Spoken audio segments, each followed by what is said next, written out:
just, that's what happens. So clean. Old age is not persistent.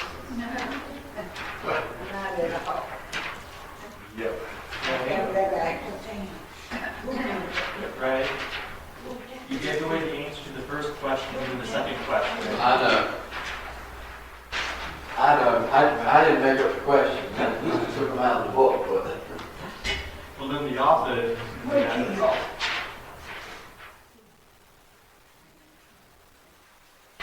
Well, I was hoping somebody would look ahead. All right.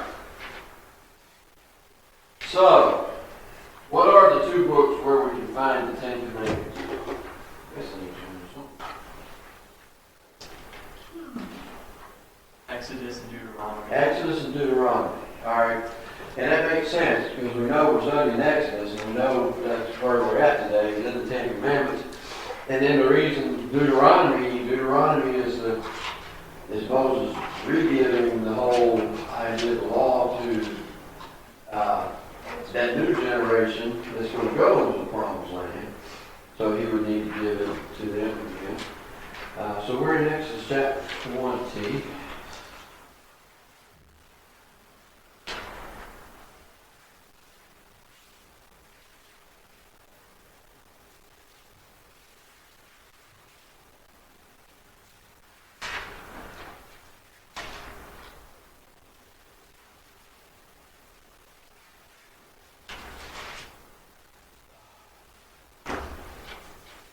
All right, so the Ten Commandments are given in Exodus chapter 20, and where in Deuteronomy? Which chapter? 5.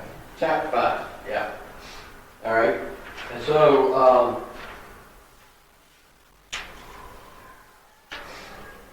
let's go to Deuteronomy chapter 5.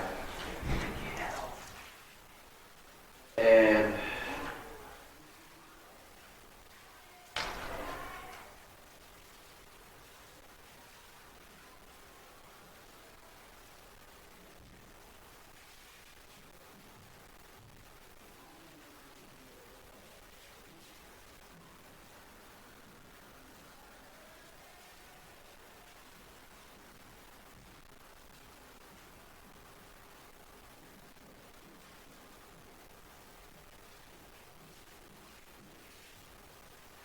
so, let's read the commandments from Deuteronomy chapter 5. So we need to start at verse 6. Start at verse 6 and read down to verse 20. Somebody read that, please. Lord your God, who brought you out of Egypt, out of the land of slavery. You shall have no other gods before me. You shall not make for yourself an idol in the form of anything in heaven above, or on the earth beneath, or in the waters below.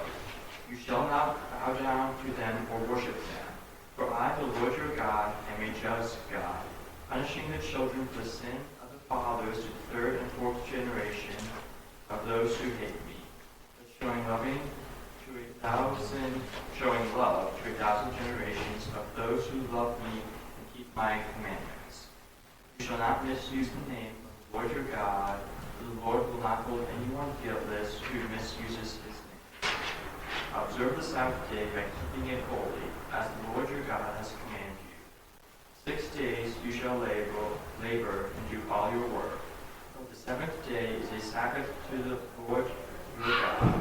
On it you shall not do any work, neither you, nor your son or daughter, nor your manservant or maidservant, nor your ox, your donkey, or anything of your animals, nor the alien within your gates, so that your manservant and maidservant may rest as you do. Remember that you were slaves in Egypt, and that the Lord your God brought you out of there with a mighty hand and outstretched arm. Therefore, the Lord your God has commanded you to observe the Sabbath day. Honor your father and your mother, as the Lord your God has commanded you, so that you may live long, and that it may go well with you in the land the Lord your God is giving you. You shall not murder. You shall not commit adultery. You shall not steal. You shall not give false testimony against your neighbor. Do you want 21 as well? Yeah, 21 too, yeah. You shall not covet your neighbor's wife. You shall not set your desire on your neighbor's house or land, his manservant or maidservant, his ox or donkey, or anything that belongs to your neighbor. Okay, so that's the Ten Commandments in Deuteronomy. Now, let's go back to Exodus chapter 20. And quickly, we need to read through them again. And this time what we're looking for is one of these commandments has a different rationale for following it in Deuteronomy than in Exodus. So that's what we're looking for. So I'll read this thing, and y'all listen and think which one's different. I am the Lord your God who brought you out of the land of Egypt, out of the house of slavery. You shall have no other gods before me. You shall not make for yourselves an idol or any likeness that is in heaven above or earth beneath or in water under the earth. And you shall not worship them or serve them, for I, the Lord your God, am a jealous God, visiting the iniquities of the fathers on the children, on the third and fourth generations of those who hate me, but showing loving kindness to those who love me and keep my commandments. You shall not take the name of the Lord your God in vain, for the Lord will not leave him unpunished who takes his name in vain. Remember the Sabbath day, keep it holy. 6 days you shall labor and do all your work. But the seventh day is the Sabbath of the Lord, and in it you shall not do any work, you or your son or your daughter or your male or female servants, or your cattle or your sojourner who stays with you. For in 6 days the Lord made the heavens and earth, the sea and all that is in them, and rested on the seventh. Therefore the Lord blessed the Sabbath day and made it holy. Honor your father and your mother, that your days may be prolonged in the land which the Lord your God gives you. You shall not murder, you shall not commit adultery, you shall not steal, you shall not bear false witness against your neighbor. You shall not covet your neighbor's house, you shall not covet your neighbor's wife, or his male servant, his female servant, or his ox, or his donkey, or anything that belongs to your neighbor. Now, which one has a different rationale for observing it? About the Sabbath day. And what about the Sabbath day? All right. What did he say in Deuteronomy? All right, remember that they had been slaves in Egypt, and they had been set free. What does he say in Exodus? For 6 days the Lord made the heavens, the earth, and the sea, and rested on the Sabbath. Okay, so in Exodus it's all tied into the creation. God worked 6 days, rested on the seventh day, and everybody should rest on the seventh day. That principle, the idea of the Sabbath rest, is still a very good idea. You know, I know there are companies, and Chad Nichols works for one, that thinks people ought to work 7 days a week. Sometimes 10, 12 hours a day, 7 days a week. How productive can somebody be working like that? Over and over and over and over. About somebody working without a reasonable break. Yeah, everybody needs at least a day to do nothing. At least a day, but really, truthfully, when you spread it out over a month, they need to have an extra couple of days in there. Yeah, Themselves and their family. They Right. really should have Friday, Saturday, and Sunday twice a month. And to give you an idea, there was a survey that was done in sales and automobiles. Salespeople that worked with just 1 day off and no Saturdays off. Sundays, generally they were off. So the survey showed that like 75% of the people would leave for another job. start giving them an extra day off in the week so that they would have Sunday off and one other day off, so that 5 days a week. It dropped down to about 60% that would leave and find another job because they did not want it. And then when they said, okay, you can have every other weekend off, retention dropped down by 35%. Mm-hmm. But people want to have some time to do something with their families. Prove And they need that time because it just makes us better people. Not have to work all the time, but have some time for yourself and for your family. Tremendously important. So that principle still really is very applicable. We need to take a Sabbath rest. One of the things during the time of taking the Sabbath rest should be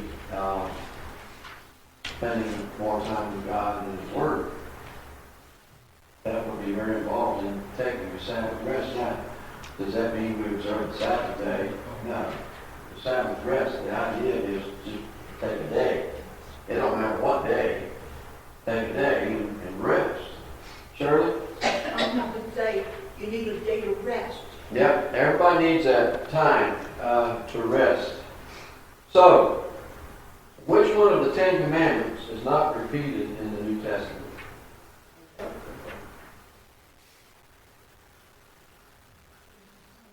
The Sabbath. All right, that's not repeated in the New Testament because we're not in the law anymore. How are you referring to New Covenant? Huh? I'm like New Testament as in the New Testament books. Which one is repeated again? The question more about the New Covenant. Which one is it? Yeah, we're not. Well, and I guess it says New Testament because all of those were repeated through all of the New Testament except the Sabbath.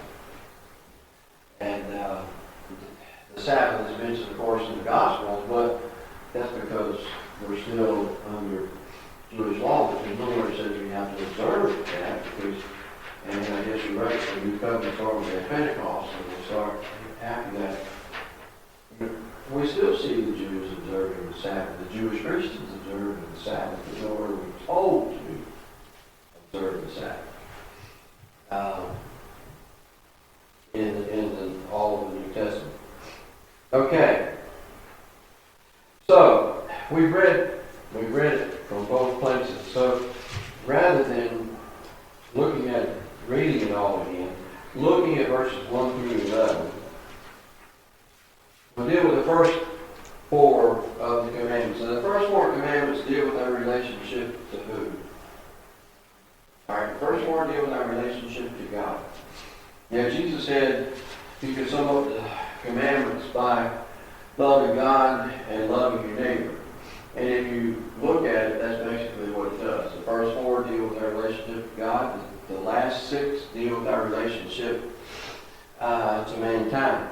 All right, so what is the meaning of the command, you shall have no other gods before me? I also have a footnote that says or besides. So in that concept, God is the only God. Okay. All right. We know throughout Israel's history, even at Mount Sinai, they made other gods, didn't they? Now, how could they make other gods and still think they're serving the one true God?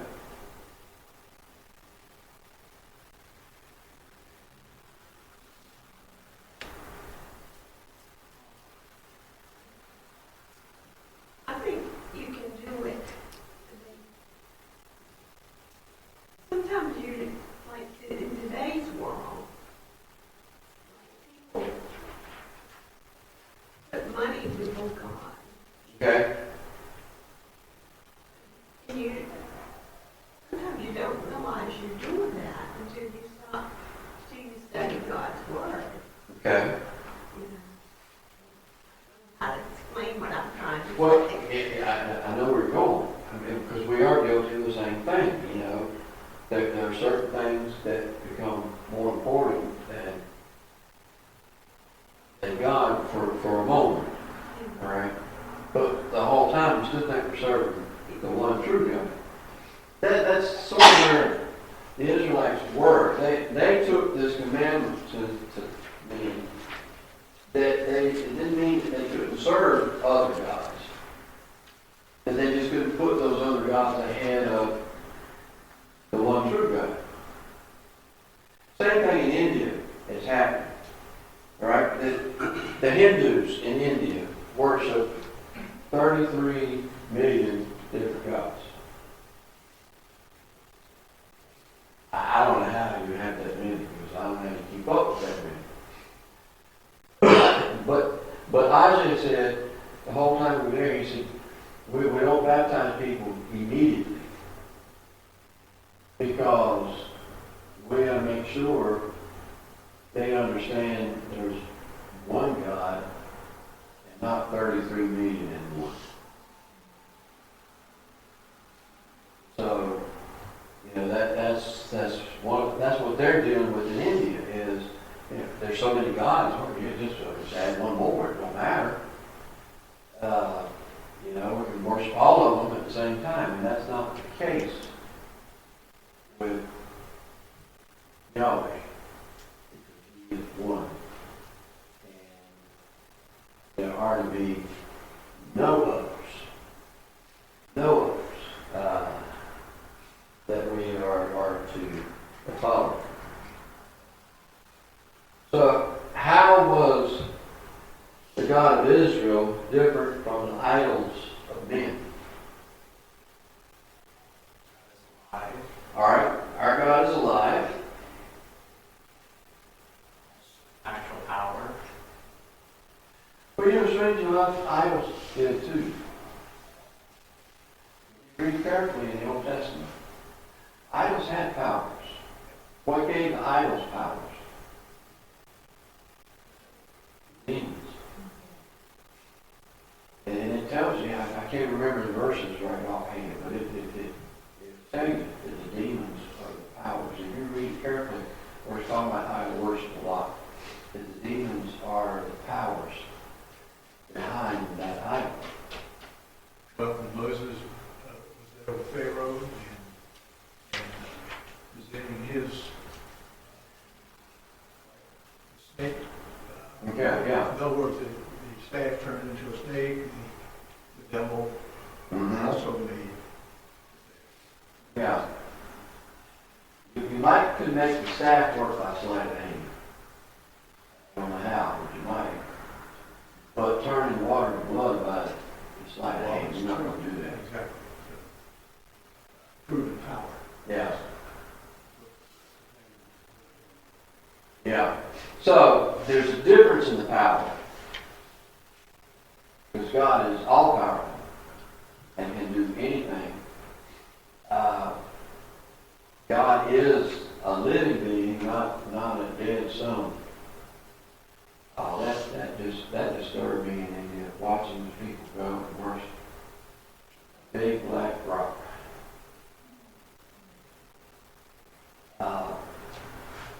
I don't get it. I don't understand it. But what they were doing. So you've got those things. The other thing is an idol. It's created, and God's a creator. So there's a big difference between God and idols. All right. So what does a person do when he or she takes the name of God in vain?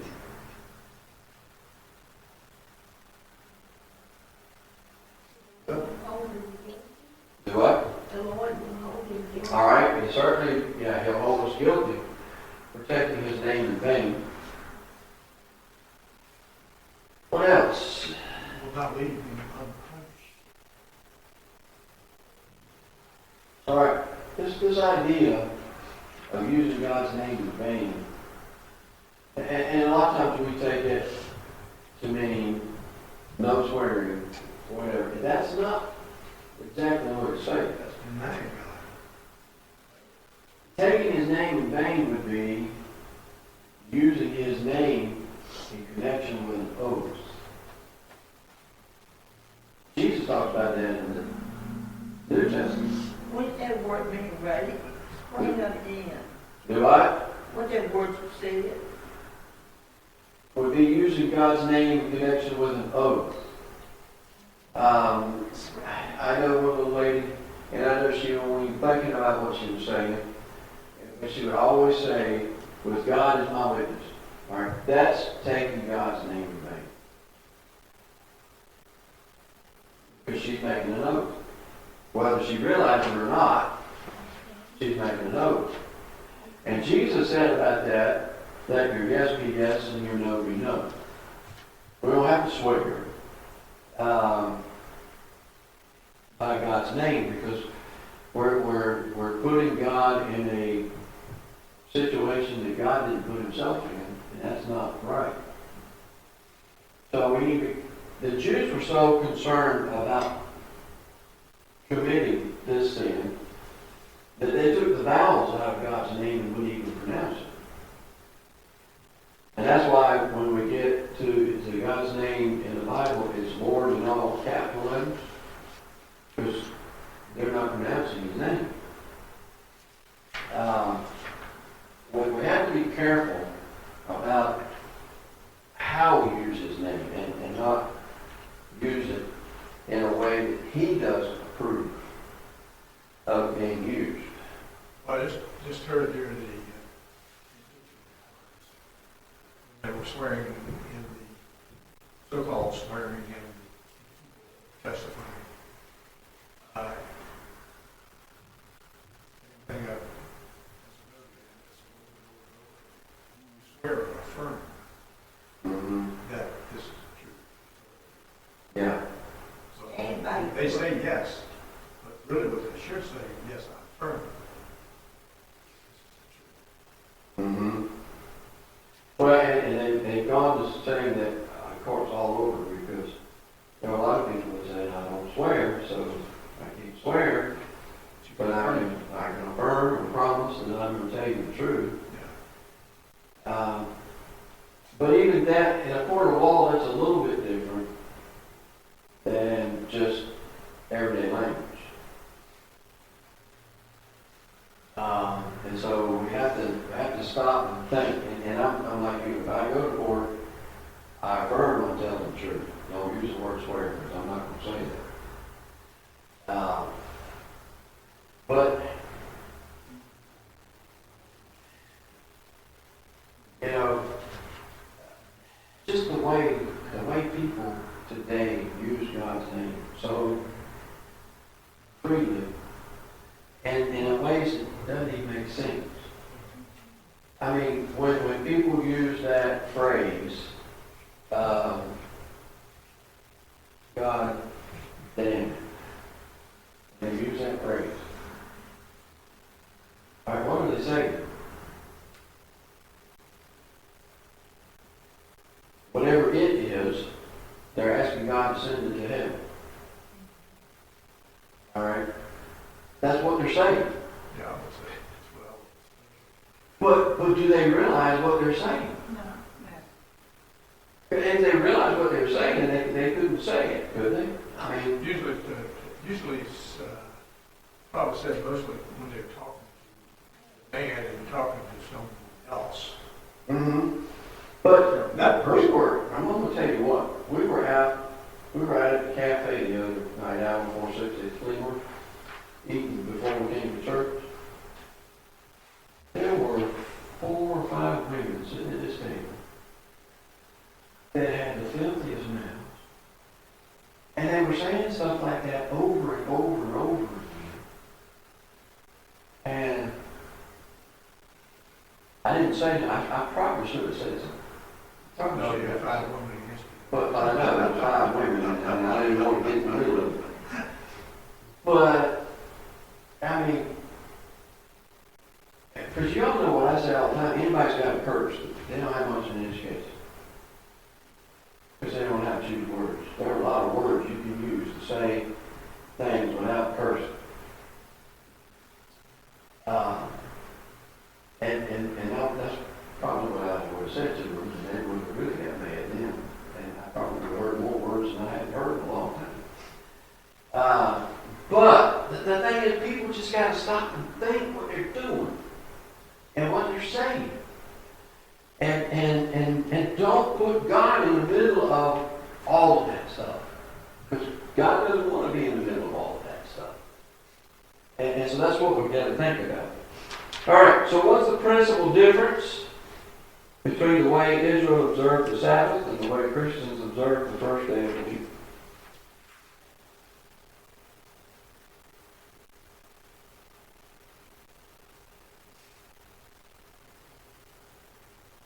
Shirley?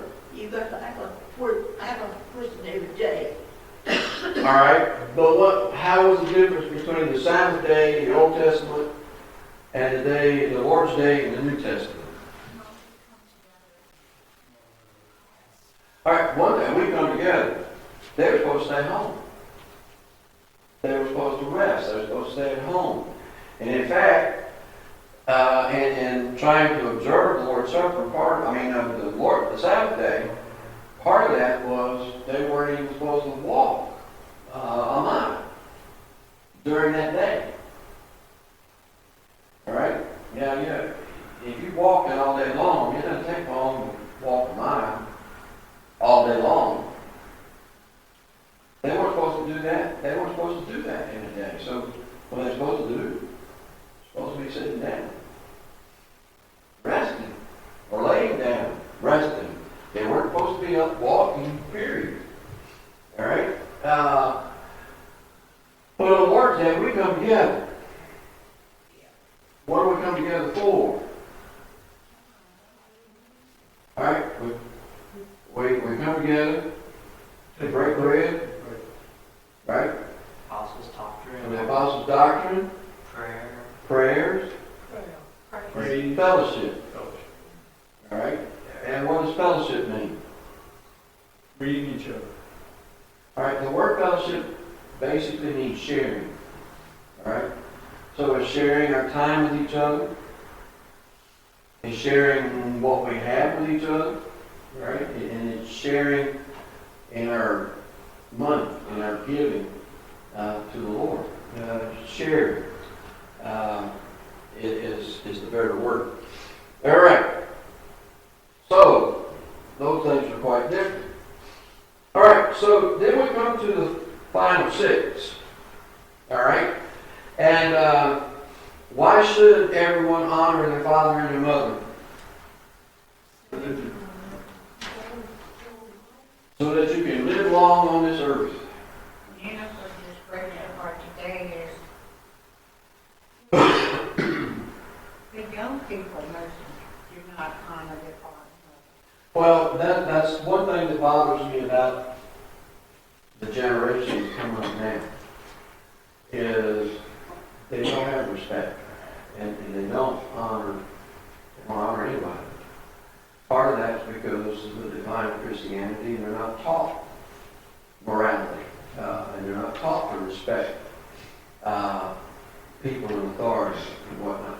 You know, one of the objections a lot of people have about homeschooling is, well, you need socialization. Right? Well, let me ask you a question. Where does socialization start? In the home. If the children don't learn to respect their parents at home, are they going to respect anybody else? No. No. And I was in a store yesterday after I left the building. And this young girl, I mean, with her mother. I'm like, I wanted to say something so bad to that young girl. Mm-hmm. The mother was almost in tears. And this girl, she wasn't using ugly words. And I mean, she was yelling at her mother. Because her mother wouldn't buy what she wanted. Mm-hmm. Well, a lot of times it takes tough love. And I can tell you, when one of the girls weren't home, I mean, they was up. She did not go to bed until they were in the door. Mm-hmm. She goes, and that's things like that. That's sometimes it's tough love. When they come in late, you got to discipline for being late because they were told to do something and they didn't do it. Right. And depending on the seriousness of what they did, it's the seriousness There's of, a bunch. like, for instance, I took the door off, I had to hide it from her. She slammed it in my face twice. Mm-hmm. I said, you do that again. The second time, I told her the first time, you do it again, I'm gonna take that door off. I took the door off and put it in the basement.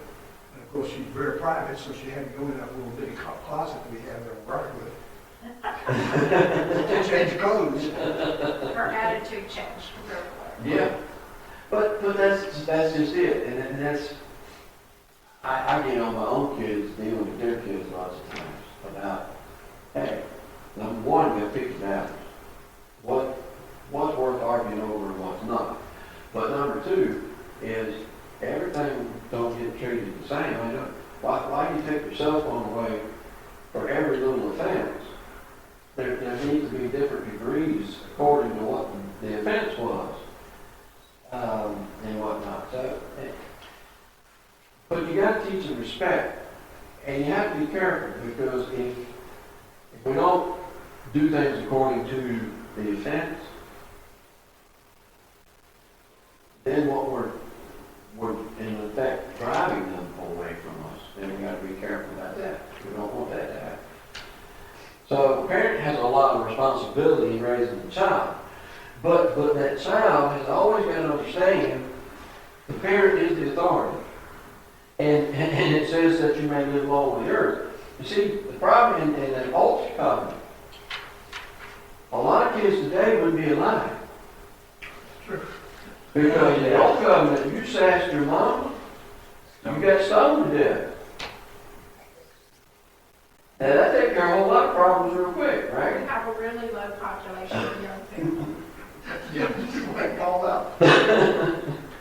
So that's why that promise would be made, that you might live long on the earth. But I still think, if we stop and think, our parents, I can remember, those teenage years, I thought my dad was the dumbest man on earth. And college years, I need to ask him a question. I don't know if I'm going to agree, but at least I need to ask him. By the time I got finished with college, I thought my dad was the smartest man. Because it doesn't matter what we go through. Our parents have been through it before us. And they know if we would just learn to listen, they know how to handle it and deal with it much better than we do now. So we got to stop and think.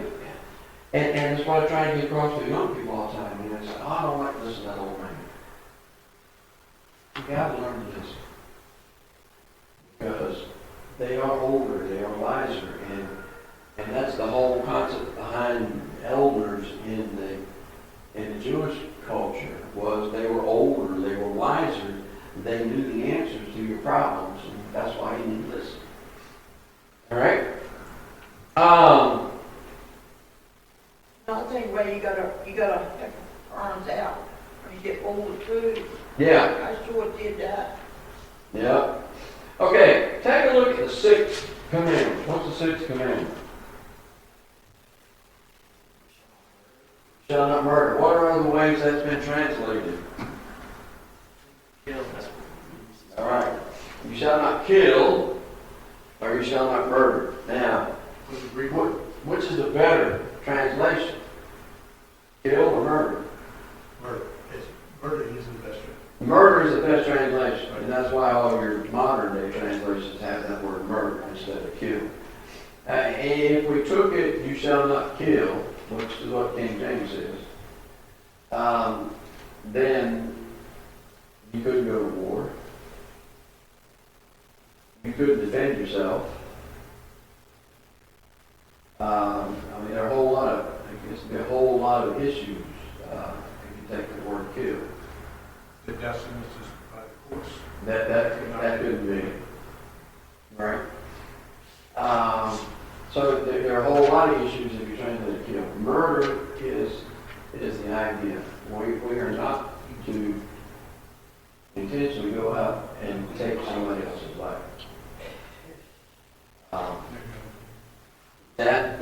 commandment and what we need to hold on to. All right.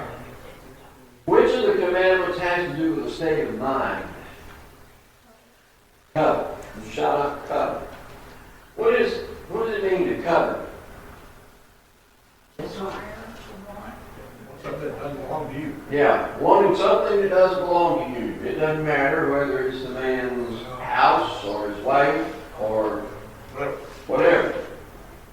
And that's the thought that goes up on in here. It's a state of the mind, and it's one we really think about a lot. I mean, now, of course, if you're going to murder somebody, you have to think about that. But that requires an act too, and that's, you know, you could think, I really hate that person, like get rid of him, but you don't have to kill him. You don't have to murder him.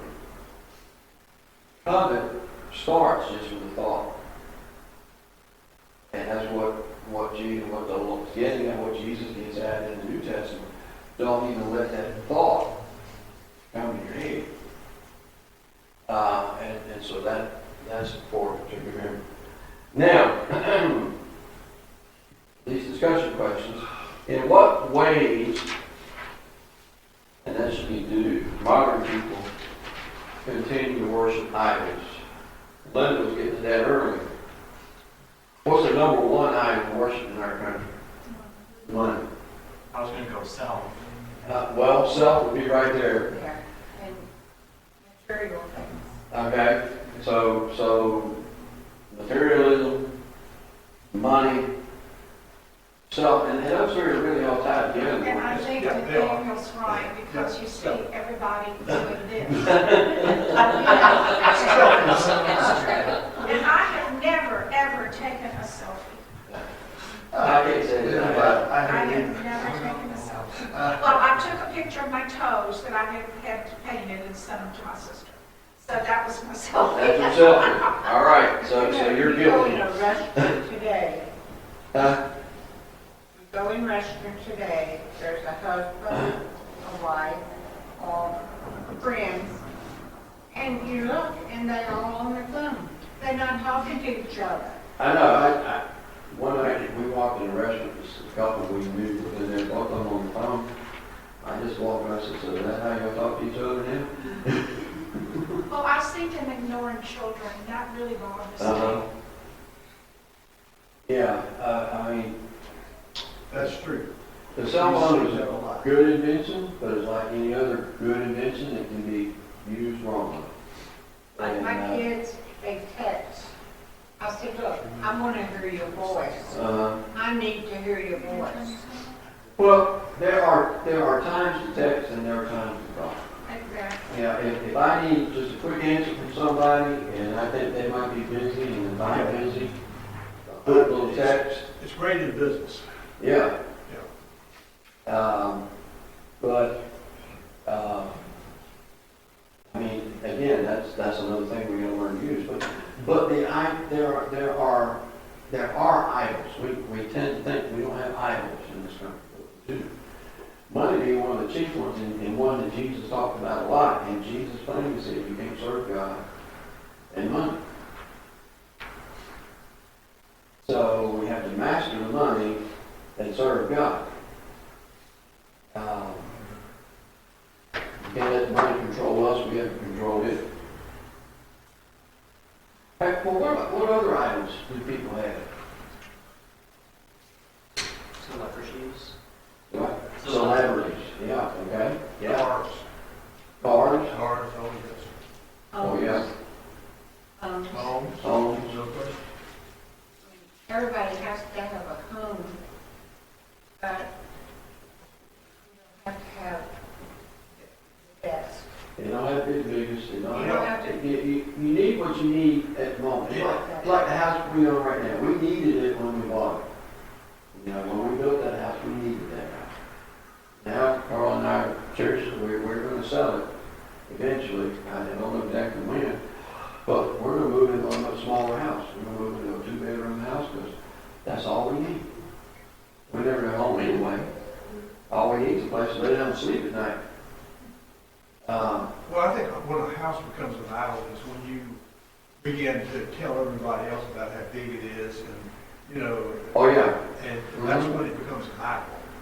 Yeah. You just live there. If you're trying to impress people with, Right. If you just live there, you can have as big or little house you want to. it doesn't matter. It doesn't matter. But it's just, you know, as far as like in our situation, the smaller house is gonna be much better because we don't get time to clean all that house. We're never there. So why do we need all? We needed it when all the kids were home, but we really don't need it anymore. So that's sort of, anything that can become an idol. That's the point. Anything can become an idol. And we have to be careful that we don't get involved in worshiping idols. What are some ways people steal from one another? They go beyond taking just a person's property. That's like stealing a friend away. Okay? Stealing time. All right. You know. All right. Yeah. Just not having respect for people in general, for their time and for whatever, can be stealing from them. What specific kind of lying does the ninth commandment prohibit? False testimony. All right. Shall not bear false witness. What is that particularly talking about? False witness. Possibly it would sound like you're in court setting. Okay. To not, well, to keep the truth of who should be punished or who is innocent. All right. But it also pertains more to the court. I mean, how many times has somebody gotten at it, another person, and starts telling rumors about lies about that person? And we call that what? Slander. Slander, slandering someone, that's true. Yeah, and that's a specific thing that commandment's getting at, is that we're not supposed to do that. We're not supposed to go around spreading lies and rumors to each other about somebody else. So we need to remember that. Okay, our time is running out. So let's look at prayer list real quick.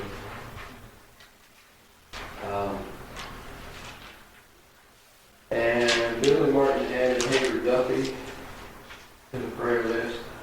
James Bain and Joanne Hall's uncle took him to the hospital yesterday with his heart.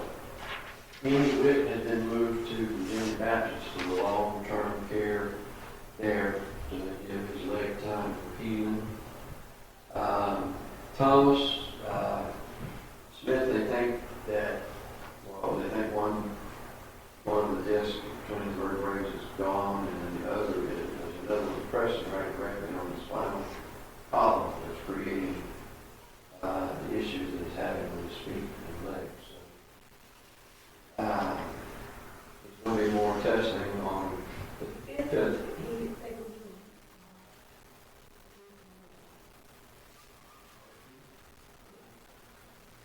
They put him in that machine. MRI. Yeah.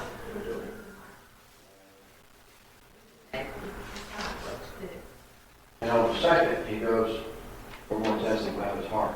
So keep Thomas in your prayers. Cindy Johnson has her surgery Friday on her knees, so remember her. Continue to keep Pat in prayers. And the family of Cynthia Dunford. Cindy was one of our special needs campers. Where Virginia went home. Virginia went home? Virginia had. All right, I haven't heard that. It was on the, I keep up with everything. It was on Facebook. Well, that's something I don't do, so I'm always a day late and always short, but anyway. All right, any others that need to be added to the list? Got an unspoken prayer. An unspoken? All right. All right. Frank, will you lead us in prayer? Heavenly Father, we thank you, God, for the lesson that we just had. What God had to say about continues on through today. Father, we pray for those who are sick and hurting today.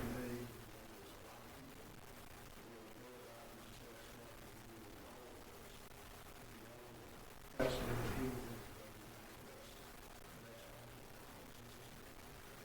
them.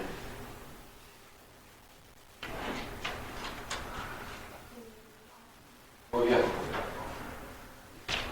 You need to do that.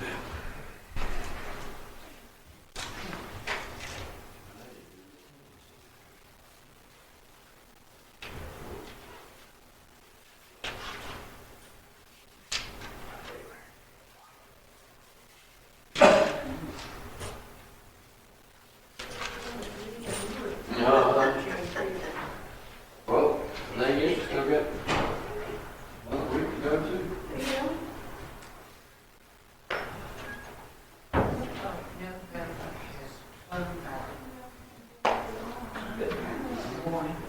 Hanging like a rock. Well, I've been outside, I just came in. But